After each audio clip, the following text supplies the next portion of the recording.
Iyon mga karapsa, siyempre ako'y excited na. Kasi nga ang ulam namin ngayon paborito ko nung ako'y bata. Kaya nga yan pagkaluto ko diretso mukbang na. O paano, samahan niyo ako, lutuin ko na. Sweet and sour, fish fillet, cream dory ang gamit ko. Ayan na nga O yan, hiniwa-hiwa ko lang siyempre. Yung saktong bite size lang na medyo malaki-laki naman. Ayoko naman ang liit-liit na parang wala ka ng malasahan. Tapos pinigaan ko 4 na kalamansi yan. 1 kilo nga pala yan sa SM ko binili sa grocery. Pero nung nawala na yung pagka-frozen niya parang wala pang kalahating kilo. Ayun, pagkatapos ng kalamansi, nilagyan ko lang yan ng asin at paminta. At binabad ko lang, naging overnight nga kaya yan ang naging itsura. Pasok na pasok ng lasa. Wala ng arte to, dito ko na rin nalagay ng mga ganyang breading. 2 kutsarang harina, 1 kutsarang cornstarch. Tapos ilagyan ko chicken powder, asin at paminta ulit para yung balot may lasa na. Tapos yan, 1 itlog. At saka nyo lamutakin, lamasin. Diyan naman kayo magaling, di ba? Yan, nung lamas na, simulan na natin prituhin yan. Ayan, bago nga pala yung wok ko, ayan i-click nyo na yellow basket, baka maubusan na naman kayo. 195 lang yan. Ito, ating susubukan kung non-stick nga talaga yan.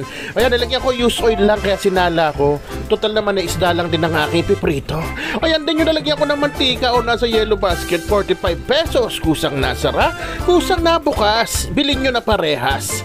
Ayan, pirito ko na tong unang batch ng fish fillet natin. Alam kong lahat kayo madali na magprito, kaya mamadaliin ko na lang yan.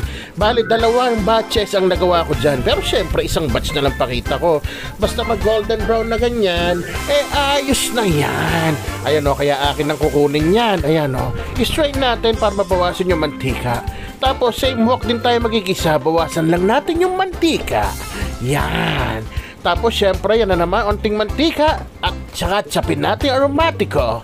Ayan, luya, sibuyas lang yan lang ginamit ko. Syempre di mawala ang bawang at bell pepper, naglagay ako. Pagkatapos niyan, carrots din, onti lang. Strips para mabilis tumambot. Ayan, sabay-sabay na yan, wala nang akaartihan.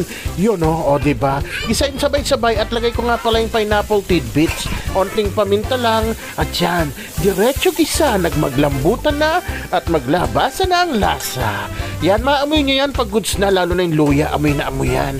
Pag naamoy nyo na yon, ayun ang hudyat na gumawa na kayo ng sarsa. Ayan, banana ketchup, siguro 2 kutsarang suka, ganun din ang toyo, light soy sauce gamit ko, 2 kutsarang asukal, half cup ng tubig, at yung sabaw ng pineapple tidbits. Goods na yan, halu-haluin nyo lang at palaputin nyo na rin ng cornstarch, mga 2 kutsarita.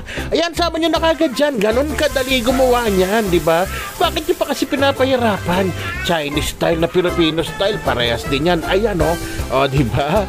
Onting nor seasoning, tas ilagay na natin yung ating fish fillet. Onting halo-halo lang, maglalagyan lang ng sauce lahat para maging medyo Chinese palalo. Lagyan natin ng sesame oil at tayo magkainan na. Isigaw ko na, Rapsa!